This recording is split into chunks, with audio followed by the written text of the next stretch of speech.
Hold on.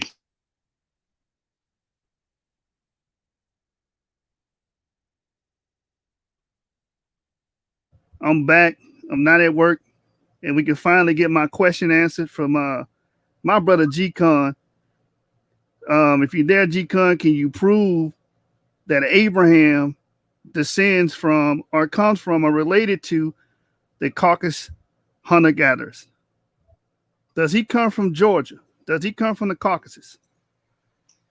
And can you provide physical, tangible evidence? And he comes from that area over there with Turkey. You know what I'm saying? According to the biblical text, if we're going to be speaking about Abraham, which we see that the Bible should be your authority and my authority, them brothers came from off of the Noah's Ark, right? That would be all people groups. That's Mount Ararat, right? Gkon. I'm asking you for specific evidence. That would be all people groups. According to the Bible, all three sons would have populated or repopulated the earth. Now, answer my question. Can you prove that Abraham came from the Caucasus of Georgia? I can prove that Abraham, according to the area that we see, came from Mount Ararat, and his people came from those areas, according to the biblical text. And the Caucasus Mountains is not that far from Mount Ararat. Do we understand that? Can I get a source that shows that Abraham came from the Caucasus? All right, can you pull up a map? Pull up a map. No. I don't want a map. I want a source that verifies what you are saying. Hey, when you look at Abraham's people, that's where I want the audience to know. I want the audience to notate that this man does not have a source to prove that Abraham derives from Georgia. This is all hearsay. You said the Bible. I think you're trying to say the Bible is the source. The Bible is the source. Where does the Bible say he came from? I think. Is that what he's saying, Berean? Because where in the Bible does it say that Abraham came from Georgia? Where is that verse? He said, but it's close around the region. Hey, where's Mount Ararat at, if you don't mind me asking? Can you answer that? Wait, hold on real quick. I'm not answering no question. I'm waiting on my question to be answered. No, Gkon answer, but you're talking about the repeopling of the earth, if you believe in the Bible. The repeopling of the earth, that will be dealing with the Noah's Ark, correct? I'm not dealing with the repopulating of the earth. I'm dealing with Abraham and the Shemites coming from Georgia. Right. Can you prove that? All right, so listen, as I stated before, in the biblical text, it says that Noah's sons got off the ark in Mount Ararat. That's what it says. And if they got off in Mount Ararat, if you right now, you can just clearly do a Google search, Mount Ararat and the Caucasus Mountains, and look how far they are from each other. And that's enough to say that those markers will be close to those facilities, and they have those, pick up those markers. So the Shemites would be from the Caucasus. They got markers that come from the Caucasus. Apparently, all of humanity. All of humanity would come from the Caucasus. They got markers that come from those Caucasus. But I'm asking you this: you keep saying that, but if you get it, it's just a map search, bro. All you got to do. It's not a map search, bro. That's not evidence. Somebody Google it and put it right there on the screen. That's all you got to do, bro. That's not evidence. That's enough evidence. All right. So cool. You're not going to answer that. You're just going to give me some hearsay. All right. So who are the Akkadians? Akkad? Yes. Akkad comes from the Semites, if I'm not mistaken. Oh, they come from the Shemites. Do you know what which haplogroup is associated with the Akkadians? You tell me what haplogroup is associated with them. Well, so you don't know. Yeah, you tell me. So haplogroup E would be associated with the original Akkadians. What Akkadians? What do you have? What's your source on to say that haplogroup E is associated with the Akkadians? Hey, Ivry, hey, pull up the dispersal of haplogroup EM123. Okay. All right, pulling it up right now. Bree, I'm going to share my screen if you don't mind. And I want the audience to know what a haplogroup is. A haplogroup is a group of people that share a common male ancestor. So if you're haplogroup E, you only share one common male ancestor. So you can't be JNE. You have to pick one. Can't be Shem and Japheth. Yeah, bring that thing to screen, the just the screen. All right. So first of all, I'm gonna let Yeshua read this and then go to that part that deals with proto-Semitic and haplogroup E. So I'm ready, Berean, and only in yellow, I guess you can read Yeshua if you want. Yeah, it states right here. This is from the Bayesian phylogenetic analysis of Semitic languages. Identifies an early Bronze Age origin of Semitic in the Near East. And it states, we estimate that Semitic had an early Bronze Age origin, approximately 50 years before present, in the Levant, followed by an expansion of Akkadian into Mesopotamia. Now, all right? Wait, read that again real quick. Read that again. Hold on real quick. Hold on. We'll go back to it. EM34. So we know this is associated with the Akkadians. And we know the Akkadians, according to the biblical narrative, were the Shemites. Watch this. EM34 is the main Middle Eastern variety of E1B1B and is thought to have arrived with Proto-Semitic people in the late Copper to early Bronze Age. So we have the haplogroup, we have the people group that's associated with it, the Akkadian, and we know they were E markers. Right. Now, read that again. Stop, Gkon, stop. See, we're providing evidence. You just gave hearsay. No. You skipped stop, that. Gkon, stop. We're providing evidence. You provide hearsay. I'm asking you to read it again, but that's all I'm asking. EM34 is the main. Not that. When you talked about the other one, when you talked about we will get back to that. We want to show the map dispersal as well. That kind of cost something. Can you stop cutting me, bro? And let me finish, because you didn't provide any evidence. I sit there and begged you for evidence. You didn't provide me nothing. Now let me finish. Hey, Ivory, go to the dispersal map. So we can clearly see haplogroup E is tied with the Shemites. They can only have one major group. They can't be J, they can't be G, H, N, E. You got to pick one. So if as you guys can see on this map, haplogroup E would have dominated Paleolithic and Neolithic or Stone Age, and pre-pottery Neolithic A and pre-pottery Neolithic B expansions in the Levant. We can clearly see that in this map. You can see EM123 coming up. And what does that say under early haplogroup E CTS 5265? Early Akkadians. So if the Akkadians would have haplogroup E, then the rest of the Shemites will have haplogroup E because they share the same common male ancestor. Again, what does haplogroup mean? A group of individuals that share a common ancestor. And that common male ancestor, according to the biblical text, would be Shem, because we know where the Akkadians and who the Akkadians come from. Even he said it out of his mouth. They would be Shemites. All right, so we're providing evidence, not just hearsay and bumping our gums. Avery, you want to add to that? Yeah, so the original Proto-Semitic population would be E carriers because according to linguists, historians, archaeologists, most of them believe that the origins of Proto-Afro-Asiatic people would have been either in Africa, and if it wasn't in Africa, it would have been in the Levant. Now, dealing with the Levant origin, most believe that Semitic could have originated in the Levant, which is where you have a high concentration of E. And these Semites would have carried E into Mesopotamia and into Arabia and other parts of the ancient Near East. So I agree with what the scientists and the linguists say about the original Semites, the ancient Semites, being E carriers. I mean, it makes sense. Pull that source, Avery.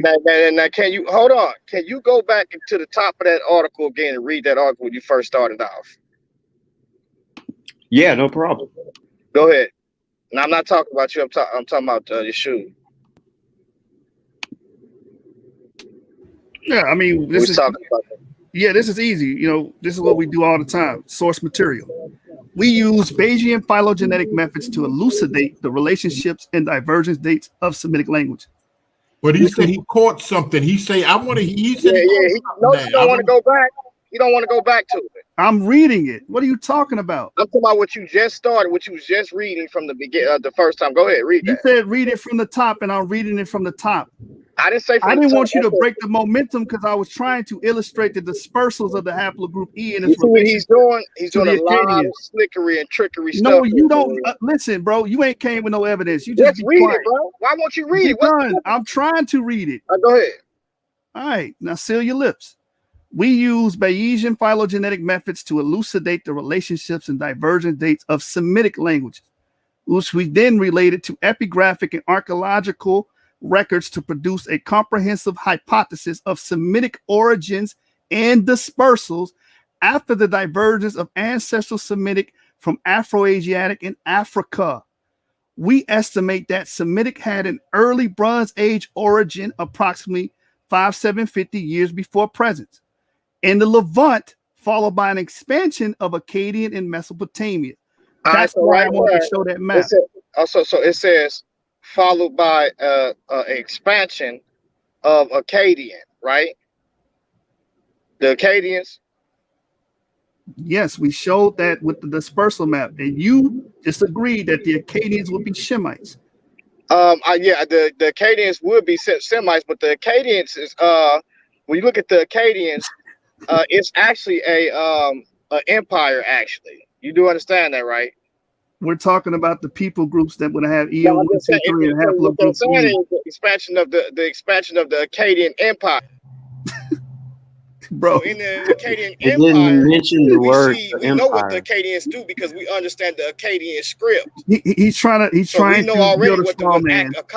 what these people do already. So these people this is a kingdom. So these ain't just medic. This is kingdom. Okay, can you provide any evidence of any markers outside of haplogroup E You know it's not just associated with the early Afro? Stop, bro. Answer the question. Because we've already provided our evidence. We're waiting on you to provide evidence. You're just giving hearsay. But listen, that's the problem. Can I get some evidence? Your evidence is not saying. Your evidence bro, is you're not not saying. giving any evidence. I gave you a Shemitic group. Hold on, stop. Hold on, Stop. let him explain what he's trying to say. What you saying? What you just read? The evidence is no good, Gkon. What are you trying to make? You can talk plain. What are you trying to say about his evidence? What he just read?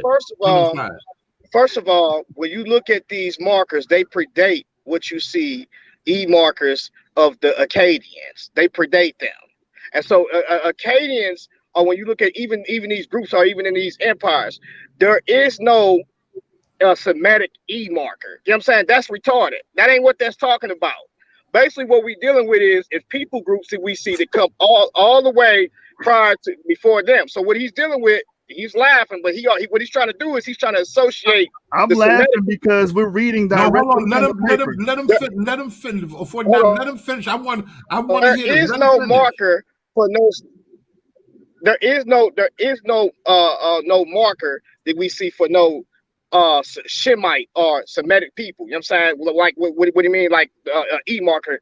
That ain't how they determine basically what who's a Shem or not. That's not what that's dealing with. I don't know why he got that, where he got that from. You're leaking. Hold on, it's right on the screen. We don't got the reason, hold on, 49. The reason that I'm saying this is, of course, remember, G ain't bring up no sources, but he said what did him and Kevin say? I'm not sure because I know you were having some problems earlier, but him and Kevin was saying I use y'all sources. Y'all sources are wrong. The way y'all using y'all sources are wrong. So that's how I'm not mad that he don't have anything, but he want to check what you got because that's one of his main charges. Go ahead, bro. Okay, Berea, you read English. Hold on, Captain.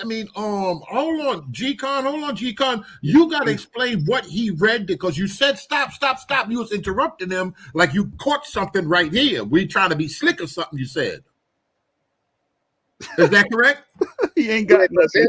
In his article, in what he's reading, is talking about a rise of markers from the Akkadian expansion, and that makes a lot of sense because if we look at the Akkad or the Akkad Empire, we see basically that even in the Bible, Nimrod was the one who started the city of Akkad. It's him who started it. From out of him, from Nimrod, from Babylon, came from Akkad. You go look right there in Genesis chapter 2. Am I right or wrong, Yeshua? But are the Akkadians Shemites, according to the Bible? The Okay, so Arcadians. now you double backing on this. They are Semites according Okay, to. so stop right there. Let me read this again because you said this is not saying Semitic people. They're not Semites. Let me read this again. Everybody understand English. I'm not speaking in a foreign language. I'm not speaking the language of the Gutians. You know what I'm saying? EM34 is the main Middle Eastern variety of E1B1B and is thought to have arrived with Proto-Semitic people. Let me read that one more time. With Proto-Semitic people. What is Proto-Semitic people mean? Stop, bro, stop. Why is you cutting me every 5 seconds? Everybody, let's pray. Gkon got that unmutant spirit. We got to pray it off him. We want him around, but we got to pray that spirit off him. And 49, look at, after you finish saying what you're saying, look at Garfield on the screen and help us with that too. Go ahead, bro. Oh, I already answered that. The E marker showed up in the Levant during the Epi-Paleolithic and Neolithic timeline. That's 10,000 years ago. I've already answered that earlier. Okay. I can pull up slides that say that too, if you need. Right. Yeah, give me that slide about the it dominated the Levant too, so we can even bring this point on and drive this point home. Finish reading what you were gonna read though. Oh, go back real quick because he did say they don't associate haplogroups with Semites. Yeah, he all right. they don't. The brother said they don't associate haplogroups with Semites. All right, so what does it say right here? EM34 is the main Middle Eastern variety of E1B1B. And it's thought to have arrived with Proto-Semitic people in the late Copper to early Bronze Age. That's Proto clear, means bro. first, by the way. Proto means first. It is thought to have arrived. There's more sources that say that Semites had E. I can bring them up. Yeah, bring them all out, man. He about to be punch drunk tonight. Get the next one. Get the next one, man. Come on, man. This is gonna be a long night. Should I go into a source that deals with the ancestor of Semites being descendant of Natufians? Should I bring that up? Yeah, bring that out and bring out what haplogroup or what clade dominated the Levant. Since the Israelites would be a southern Levantine people. Okay, let me see. So I want the audience to know that we coming with source material. He just coming with whatever comes to his mind, and he just making up stuff as he goes. Give me that, man. Nothing. You just lied. You just made up something, man, bro. Just trying to say a CAD is basically. Bro, you already admitted that a CAD would be Shemites. You said all Semites. He said all Semites is E haplogroup. That's a lie. They would have to be if they share the same male ancestor, unless you're saying the Bible's lying and all Shemites are not related. They would. What do you mean they would have to be? What is you talking about? If you understand what there wasn't any admixture. Gkon. If you descend from a man named Shem and he existed, meaning he would have a Y chromosome. And if his Y chromosome is real, then these people will have to share it or be related to it. There's no way around it unless you're saying that Shem isn't real and it's all made up. Which one is it? Give me that source, Ivry. Give me that source, man. Pull the hot pursuit of language. You ready? You ready? I'm ready. In the hot pursuit of language and prehistory essays in 4 fields of anthropology, edited by John D. Bingston. This paper makes an additional inference. Since there is archaeological and physical anthropological reasons to believe that the Natufians were related to modern Semitic speaking peoples of the Levant. Now, after I left earlier, Kevin made a statement saying the Natufians ain't got nothing to do with the Israelites, the Jews. What did that just say? Go back to it. Hold on. I know we're gonna get to that. Read that. That ain't say what you just said. Why you stop, bro? Stop. You done, man. Wait a minute, he said he think he caught you on something you just read. Why did you bring the Israelites in that? I don't know why it didn't just say what you just said. Why because the Israelites will be. Hold on. So the Israelites don't encompass the modern Semitic speaking peoples of the Levant? I mean, yeah. We okay, so be quiet. So be quiet and let me read again. You just cut yourself. Stop. Stop, hey, bro. The Canaanites too. What are you talking about? Stop, bro. This paper makes an additional inference since there is archaeological and physical anthropological reason to believe that the Natufians were related to modern Semitic speaking peoples of the Levant. That's clear. Now right, go to the when you say modern, what it means by modern related to modern related speaking people of the Levant? Who is that when it says modern? You know, People people like the Jordanians who have up to like 30% of haplogroup E. People like the Ashkenazi. Hey, yeah, come on, bro. Ashkenazis. People Have like you the guys ever Samar- pulled? people Yes, like we the have. Samaritans. Let them relax. Gkon, let them. I want to let them go ahead. People like Let the them- Samaritan Jews or the Kohanim who have haplogroup E. People like Palestinians, Jordanians, Arabs. There are a lot of Middle Easterners with haplogroup E. J is not the only haplogroup in the Middle Do East. There are Ashkenazis others. have haplogroup E? If you don't mind me Yes, asking. yes, they do. Yes, Yes. yes, they do. Albert Right. Einstein's a famous example of that. Albert Einstein has E1B1B. Right. So in your article, right, and I'm glad you just brought this out because you kind of really just cut yourself. You don't even see it. Bro, you ain't cutting. I What are you got you. talking about? I You got you. cutting yourself So all listen. night, man. So listen. The Canaanites, right? When they're in the live science article, right? We're gonna go to that. What Hold on. haplogroup do they Don't move have? off of that. Don't move What off of that. haplogroup do they have? If you don't mind me They asking? had J1, and we're gonna talk All on. right, We're gonna so speak on. We're gonna so speak on that. what G-Con, hold on, bro. Specifically Hold on, bro. JP58. Right, so what? We're going to hold on, Gkon. We're going to establish the original population of the Levant before J1 was there. That's Yes. what we're establishing. And these people would have been related to the Akkadians, which you admitted would be Shemites. It's over, bro. Just lay there in your casket and close your eyes. Now watch me. I'm gonna read this right here.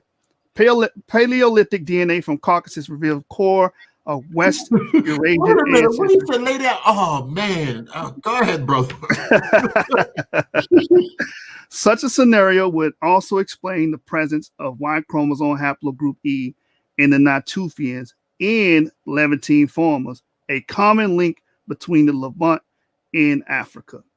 This is what we've been establishing this whole time. Yeah. And so dealing with do you want me to go into how E do you want me to go into how J adopted E? Or do you want me to go Yeah. where do you want me to go? Avery, bring it up, Or bro. actually- Bring it up. Bad. Whatever Actually, point here, you want to bring out, just start bring right it to here. the forefront. Yeah, start right there. Read Peter Solomon account. Right. It says, my theory is that when the Proto-Semitic language left the Afro-Asiatic homeland of Northeast Africa, not just one lineage left, but a group of Proto-Semitic people from this region that included all the Y-DNA haplogroups then present in Northeast Africa. I need the next slide on this too, bro, to bring this home. The next slide of his statement. Oh yeah. Right here. It says, if we examine the diagram below, which I think is very good, it is possible that Northwest Semitic Hebrew people in language dispersed into the Levant from Northeast Africa now region around 5000 BCE. Thus, the earliest out of Africa settlement of Proto-Semitic people was likely in Yemen on the southeastern region of the Arabian Peninsula. They then spread to the east and northeast into Mesopotamia and found the Semitic kingdom of Akkad in the Akkadian Empire. Now, he already admitted that these people be Shemites and they are radiating haplogroup E into the Near East. We know what haplogroup they had. We know who these people were. You ain't providing no data, we are. It says here, in this group, many of us conclude that haplogroup E is one of the major founding haplogroups of the Semitic people. And that haplogroup E people were the ones who brought Proto-Semitic language out of the Afro-Asiatic homeland in Northeast Africa into the Levant in Mesopotamia. And I have lots of other sources from geneticist linguists that go into this, but I could go to the next segment, which is about J adopting Semitic. I could go into that. You want me to? Yeah, man. Yo, I can't even read the comment section, y'all. Oh man, it's crazy. Read it, bro. Bring it out. They out of control. Just like if people don't like this page right here, this channel right here, the comment section going crazy. I mean, look, man, we just doing our job. We bring information. Somebody getting killed. It ain't my fault. Whoa, it ain't my fault. Did I do that? Let me hit Garfield right now. Let me go to the unsaved right now. Straighten y'all out. I don't feel good right now. All right, oh man. Let's get haplogroup J, man. Let's start talking about J. He mentioned J. We're going to tell you who the J markers are tonight because they don't identify who these people are. We're going to identify. Get me haplogroup J. So let's begin Right. Yeah, let's begin right here.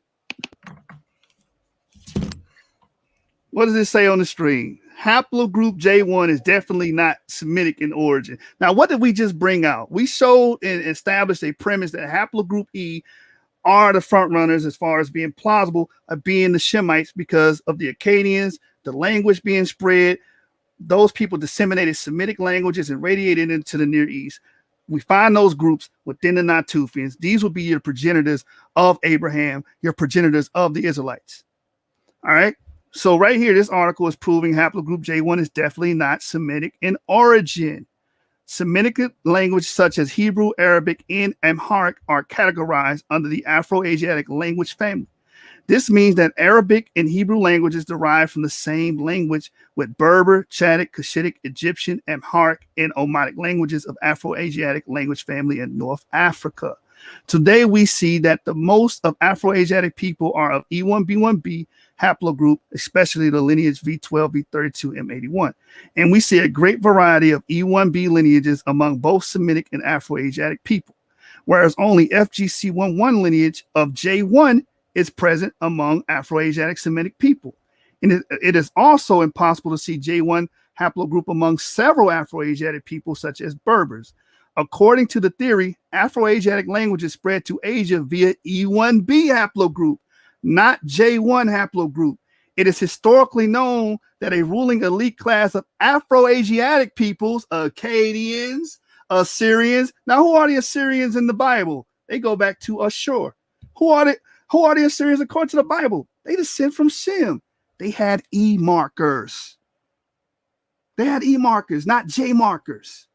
So the Shemites would have been haplogroup E, not J.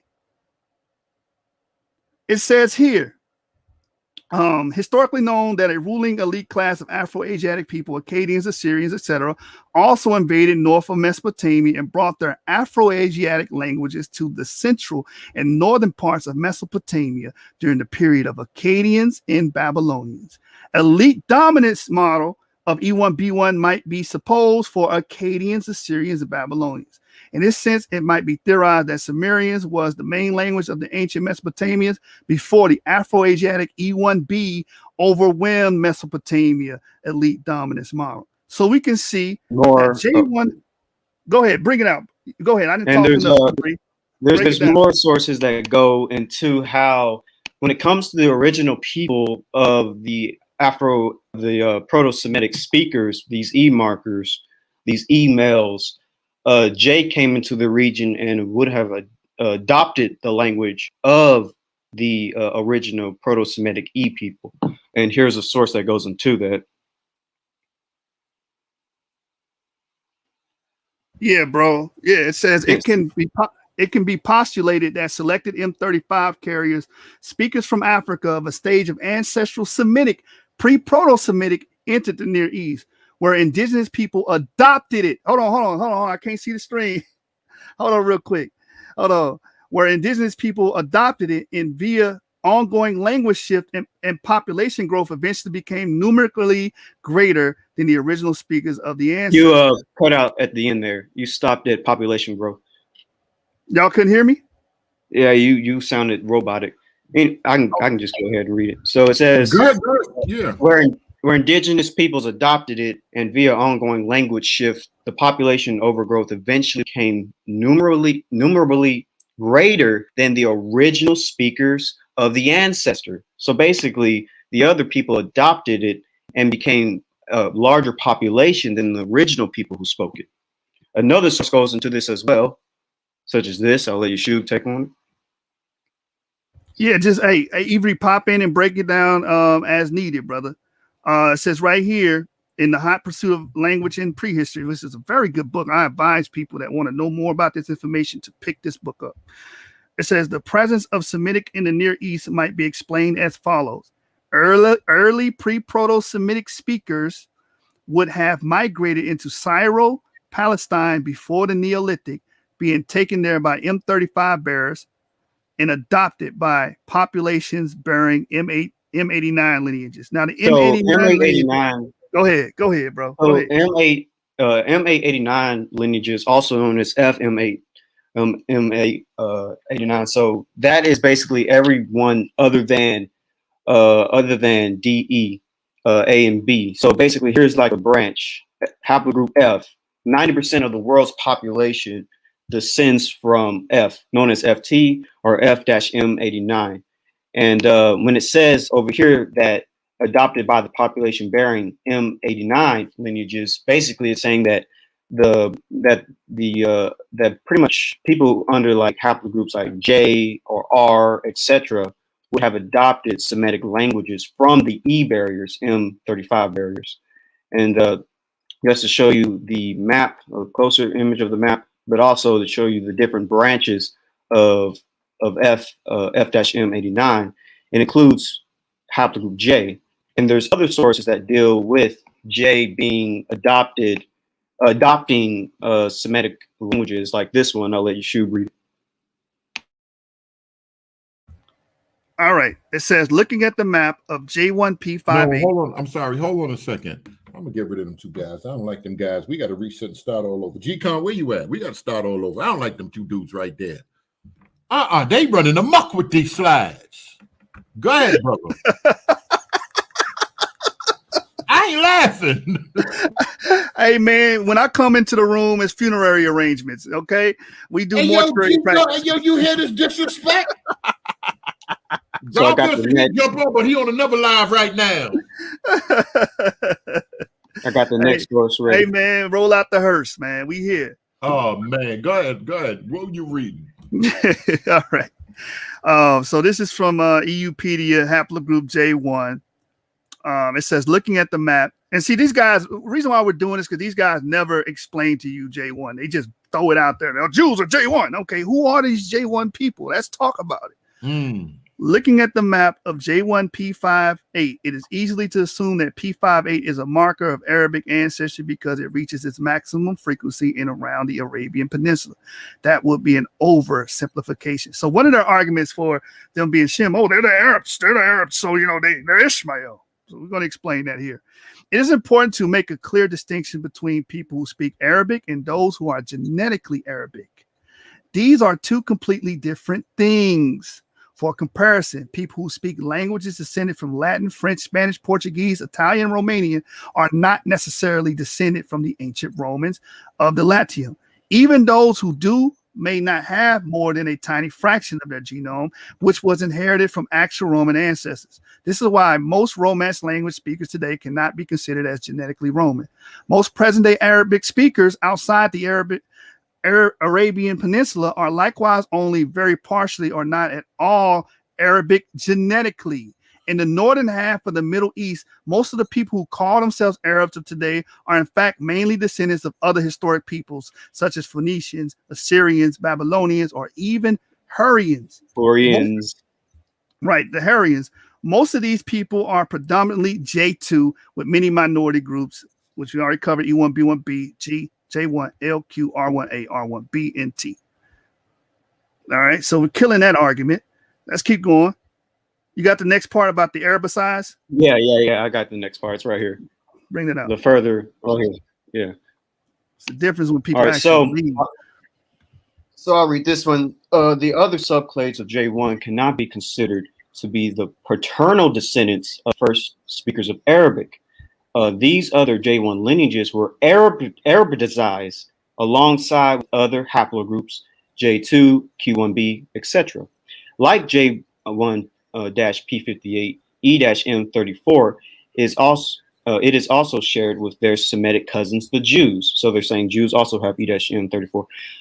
Haplogroup E1B1B is considered the prime candidate for the origin and dispersal of Afro-Asiatic languages across northern eastern Africa and Southwest Asia. The Semitic languages appear to have originated within a subclade of the M34 branch of E1B1B. And so there's other sources. I mean, there's so much I can get into, but I think y'all are starting to get the point. All right, so one thing that I'll actually point out is this. So when it comes to, what people call the Semitic haplogroup being J and stuff like that, really it's only one branch of J that's really seen as Semitic, and it's J1-P58. J1-P58 is the one branch that's seen predominantly in the Middle East. But we can't forget there's other branches of J1. And don't forget about J2, which is seen throughout other. Hold on, Avery. I hate to stop your build. Hone in on J1M267. Hey, yo, Major, I'm getting ready to put you out of here right now. Go ahead, bro. hey, Avery, hone in on JM267 in the first branch Y6304 and read where it comes from. Let me back up. So top right string. No, go back. No, you had it right there. You had it right there. Bring that back up. Oh, right here in Anatolian Europe. Yeah, right these people are Anatolians and Europeans. So you mean to tell me that the Shemites are Anatolians and Europeans? Wait a minute. Doesn't Josephus say the first Europeans would be Japhites? We giving you the real lineage. If we're gonna use biblical ancestry, this would be their real lineage. They would go back to Japhites, man. Yeah, and only one branch of J really entered the Middle East. This one entered the Levant and Arabia, but you find other branches in Europe, the Caucasus and Tartarus, West Asia and Europe, Albania and Azerbaijan, Caucasus and Turkey, as well as if you look at J2, it's also seen in places of the Mediterranean and European world. As a matter of fact, if you were to look at map of group J2 alone, it really does fit the Indo-European map of languages, because J2 is predominantly seen really outside of the Middle East. But so go back to what I was saying about JP58. This is really the only branch that's seen as Semitic, and there's a source to this. It says right here that J1-P58 is by far the most widespread subclade of J1. It is a typical Semitic haplogroup, making up most of the population of the Arabian Peninsula, where it accounts approximately 40% to 75% of male lineages. But remember, JP58 is only one branch of the entire J haplogroup in itself that migrated into West Asia or into the Middle East. You have multiple haplogroups of E throughout Afro-Asiatic speaking populations. But let me see if there's something I want to show. It's interesting. Let's see. So one more slide, Avery. Then I want to go directly to the question of the hour. These dudes keep bringing up that Canaanite burial and talking about the Canaanite burial and saying, well, this is proof that the Jews had J. And we're going to talk about who those burials belong to, who they are, and where they come from. So that's going to be the next topic. And we're going to put it to rest with that. Let's do this finish, man. Here's a good map showing Yemenis having up to 50% of haplogroup E, and Jordanians with like 31%. And here are the sites that they got the samples from. So, and here's, for instance, here's E-M123 in Arabia. And like I always say, J is not the only haplogroup in the Middle East. There are plenty of other haplogroups in the Middle East. But E is the haplogroup that's associated with Afro-Asiatic, which is why I say E is, Proto-Semitic, is of Israel. Actually, if you go to Natufian DNA, Y-DNA classic chart on family tree DNA, there's a lot of samples of Middle Easterners with E. I took a few screenshots, but there are a ton, like a lot. Like all of this right here is Yemen. All this right here is Iraq. Right here is Lebanon, Iraq. I'm sorry if y'all can't see it, but you can probably zoom in or look it up. But here's Iraq, and here's Yemen, here's Saudi Arabia, here's Oman. So there are a lot of Middle Easterners with E. And actually, as a matter of fact, actually I won't play that up. I can probably wait. But what'd you pull up? Was there anything I'm going to pull up the times of Israel so we can put to bed this haplogroup J being found in the Canaanite burials that they love running to. They never read the article. I never see them bring up the article and go into the article and read what it says. It tells you who those people were. Yes, they're related to the Jews with J1P58, but once you find out who those people were and those burials, then you find out who these people with J1P58 today calling themselves Jews are. They have nothing to do with Shemites. And we're going to prove it. We're not going to just talk to you. We're going to show you the information. So where am I going to when we go to? Oh, stop your stream. We'll go back to that. I'm going straight to the website.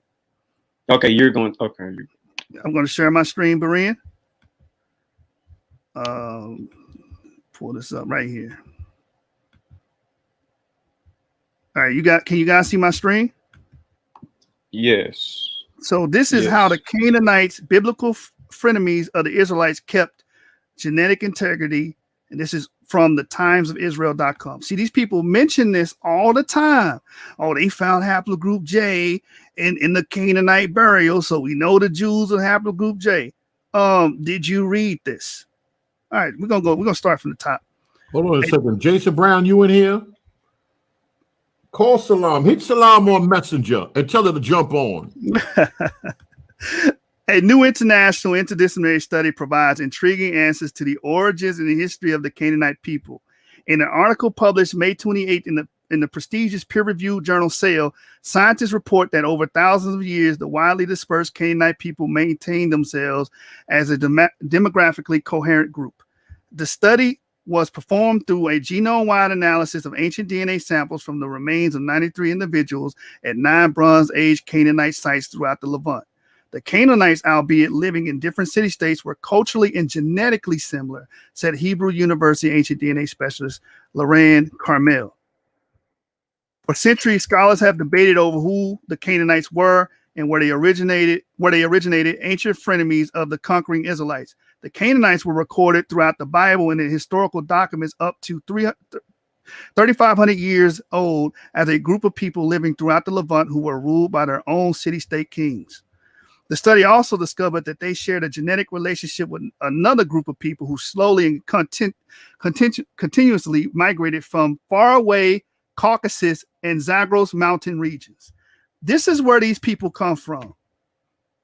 They come from the Caucasus and the Zagros mountain regions. Avery, you there? What language and what culture did the Caucasus speak? Oh, I thought you'll never ask. So the ancient peoples of the Caucasus spoke a Nak-Dangestani language. So the Nak-Dangestani language is part of the Northeast Caucasian language group. Now, here in the West, we tend to call white people Caucasians. This is inaccurate. True Caucasians will be peoples of the Caucasus. This will be your Georgians, your Armenians, your Azerbaijan, these peoples. And they have an isolated language called, Caucasian, due to the geographical region that they live in. And so the Hurrians spoke a Nak-Dangestani language, and specifically the Hurrians spoke a Proto-Hurrian language, but most linguists just call this Hurrian. Now, the Hurrian language is a non-Semitic language. It's not part of the Semitic branch of languages. It's a completely different thing. So is that it? Yes, exactly. So this has nothing to do with Afro-Asiatics. Now, we showed you haplogroup E has everything to do with Afro-Asiatics, bringing in Semitic culture and Semitic language. But these group of people do not. Originally, they come from the Caucasus and they speak a different language phylum. They have nothing to do with Shemites. These are Japhites, man. And after I get finished with this article, Avery, can you please bring out the oral traditions of these people from the Caucasus and who they say they come from? Right after that, if you can just cue that up. Yeah. This special genetic mix of Canaanite and mountain peoples can still be seen in some form with modern Arabic speaking and Jewish populations. So when you look at the modern Jewish populations and you see the haplogroup J1 amongst them, think of the Caucasus. Don't think of the Levant. Don't think of the Middle East. Think of the Caucasus as a point of origin. Have they read this paper? You keep bringing this paper up. Have you read it? Let's keep going. Our results in this new study show that the Canaanite term that is known from the archaeological and historical literature, in fact, corresponded to a genetically mostly homogeneous group of people. It was not just a shared set of ideas, but a people of similar ancestry. Harvard University ancient genetics professor David Reich told the Times of Israel on Thursday. Data from DNA samples that came from 73 new individuals from 5 archaeological sites throughout the southern Levant, dating to the Middle to Late Bronze Age, was added to previously reported data from 20 individuals from 4 sites. The study was completed by a large interdisciplinary team, and it gives you everybody from Reich and the people from Tel Aviv. Which archaeological finds at identifiable Canaanite sites point to their far-flung people as having their own particular material culture. Until now, it was unknown whether they had a discernible genetic group as well. The results of the Canaanite samples were cross-checked with other ancient peoples, including Philistine DNA from ancient academic studies. Carmel, who researched ancient DNA and human evolution, told the Times of Israel, "We see that genetically the Canaanites are more similar to each other than other groups in the region were to them." In the paper, Genomic History of the Bronze Age Southern Levant, the authors write that they had 3 research goals in mind. We sought to determine the extent of the genetic homogeneity among the sites associated with Canaanite material culture. Second, we analyzed the data to gain insights into timing, extent, and origin of gene flow that brought Zagros and Caucasus-related ancestry to the Bronze Age Southern Levant. So again, when you're bringing up these Jewish markers with J1, and when you're bringing up these Canaanite burials, these people come from the Caucasus. That sounds like the Core-Araxes migration right there. Exactly. Or even the Hurrian migration or the Gutian migration. Right. Which none of those people are Israelites or related to the original Proto-Semitic people, Proto-Afro-Asiatic people, which who have brought forth Abraham, because we know the Akkadians had E markers, so Abraham should have an E marker. Logical deduction. It says, third, we assess the extent to which additional gene flow events have affected the region since that time. Carmel said that Bronze Age, circa 3500 to 1150 BCE populations in southern Levant, today's Israel, Jordan, Lebanon, and parts of Syria were not static. Rather, we observe evidence for the movement of people. Now, what is the evidence that they're observing? The 73 samples that they exhumed and sequenced the DNA. It says, rather, we observe evidence for the movement of people over long periods of time from the northeast of ancient Near East, including modern Georgia. So when Gkon says his name, the G in his name actually stands for Georgia, the country, Armenia, and Azerbaijan into the southern Levant region. So if you would have read this paper, it would have told you that these people do not come from original Levantine populations. They don't come from Semitic people at all. They come from the Caucasus, which is an ethnic group in itself. The Caucasus, Caucasians, they're their own ethnic group, and then they have their own language group, which is not Semitic. Come on, man. All right, hold on a second. Gkon, you still driving? And also, by the way, Berean and Yeshub, I have the source ready on what you wanted. Yeah. I'll stop my stream. And Berean, I'm sorry, brothers. I just want to, Berean, I just want to ask you one thing. Since we've been told that God is always learning new things, what you think God learning tonight? Hey, yo, all of them got to go. I hate these Israelites. They got to get out my life right now. They messing the whole finesse up. I'm starting all over right now. Gkon, where you at, brother? Oh, God, it wasn't. They had time. This is what it is. They had time. When we said we was going to come back on tonight, they had time to go rile up these other ones right here. Come on, young. Gkon, you there? Bro, he is in the duat. In other words, he's in the spiritual realm right now, man. Allow him to rest in peace. Gkon. All right, go ahead. Yeah, all right, go ahead. Hey, Berean, my condolences, brother. Hey, all right, bring that slide up. All right, so one thing that a lot of people, hold on, sorry, I had something to take care of. All right, so something that a lot of people don't know is that when it comes to the people with the highest amount of haplogroup J, the people with the highest amount are actually Caucasians. Again, true Caucasians of the Caucasus. We got to get that. Okay. We got to get that idea of white people being Caucasians out of our mind, at least Western Europeans, you know. But anyways, so this paper goes into that parallel evolution of genes and languages in the Caucasus region. So it says again, haplogroup J2A4B star M67 comprised 51 through 79% of the Y chromosomes in the English and 3 Chechenian populations. We'll deal with these guys in a minute. Northeast Caucasus, linguistic group. NAC is part of the Caucasian linguistic group. Finally, haplogroup J1*M267 comprise 44 through 99% of the Avar, Dargins, Katskaks, Kubatchi, and Zubins, Southeast Caucasus, Dagestan linguistic group. And I just talked about the NAC and the Dagestan. So here is that region, that part of the world where the highest concentration of J1 and J2 is. It's near the Caspian Sea of the Eastern Caucasus region. And let me just skip that. Let me just get to the chart as well. All right, so haplogroup J1 is seen highest in these groups, as I just mentioned. Here are these references, by the way. And it's seen up to like 98.5%. Basically, you can just say 100%. Same thing with haplogroup J2. It's seen up to 87.4%. And again, in these Caucasian groups. So Middle Easterners, quote unquote, Semitic Middle Easterners are not the people with the highest amount of haplogroup J. It's actually these people in the Caucasus region, English and Dagestan. Now, what's interesting about that, by the way, if y'all want to know what an English person looks like, this is what an English person looks like. And to me, when I look at this phenotype, this is the phenotype people associate with Semites, but it's among Caucasian peoples. Again, here are the Chechens. When you look up Chechens, you can find a lot of them with guns and stuff because they're a military group. Anyways, so when it comes to these people's oral tradition of who they come from, they actually have a story that they're in their own annals that they come from. You breaking up. Hey, Avery, you breaking up, bro. Can you hear me? You clear now.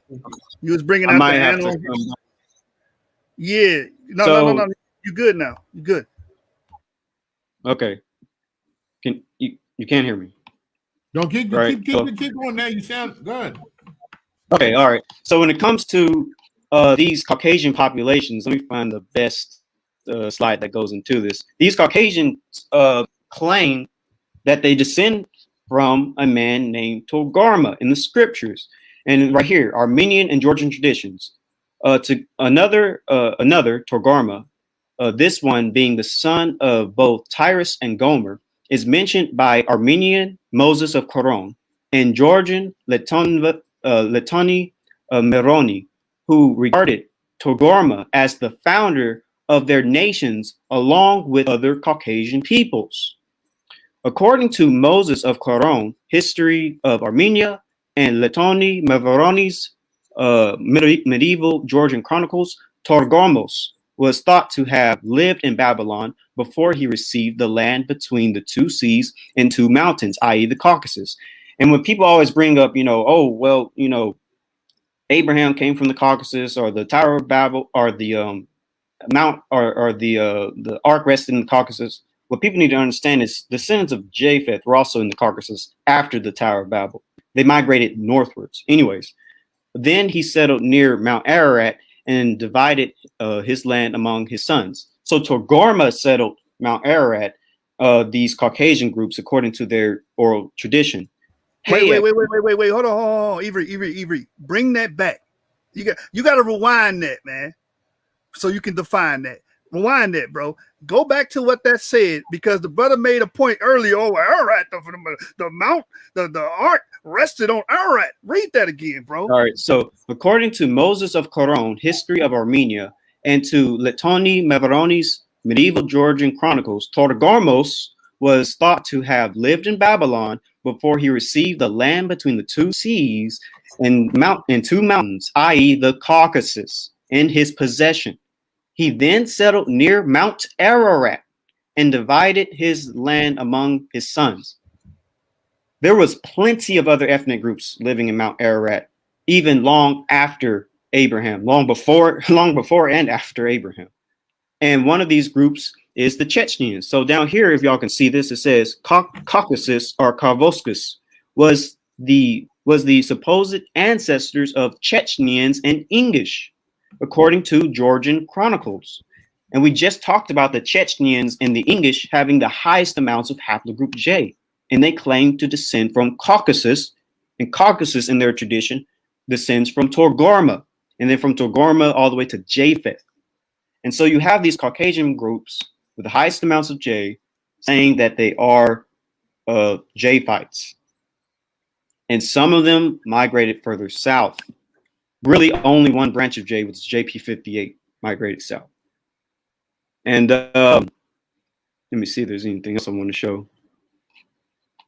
So according to that, these people from Iraq, right? These people from the Caucasus would have been Japhet, and the oral tradition of the own people say they go back to Togarmah, which is a child of Japhet. These people are Japhites, man. They not Shemites. We gave you the groundwork for the Shemites, using the Akkadians as our source population and showing that these people would have been haplogroup E, the Assyrians as well, the Proto-Assyrians, which are also would have came from Ashur, which is a Shemite. It's over. And let me get to the I'm gonna put the link. I'm gonna put the link back in there. Gkon, are you there, Gkon? And well, before that, I was going to get into the Armenians as well. The Armenians No, we don't had enough of YouTube. We don't had enough of YouTube. All right, man, it's good. We already killed them. We good. Thank We're you, good. brother. Thank y'all so much. God bless Shalom. y'all. We'll take care. They ain't coming back. Not them two right there. Gkon, where you at? I put the link in there. Tim C. Where y'all at? I don't feel good. I'm going to bed, y'all. Good night. I'm going to bed. It's just Young. You want to say something? You want to say something for this, Bennett? You want to say something, brother? How I feel they wrong and right. They dead wrong for how they wrong and right. How they wrong and right.